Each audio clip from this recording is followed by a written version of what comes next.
Checking out this CEYOMUR camera. This is the CY95. The reason I went with the solar model is because when we're out here looking at wildlife in the mountains, I want to be able to not worry about batteries.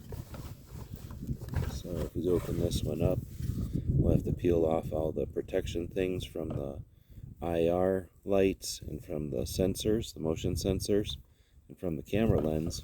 And we've got the solar panel up top. We can open it up, put in the chip is already in. We can already pull from the USB-C if we need to. Got a little monitor here, but we'll go ahead and turn this on. We'll close it back up, and then we can use these straps to go strap it to a tree out here and see what we find walking around the trails. Pretty cool little camera, all self-contained. Hope this helps.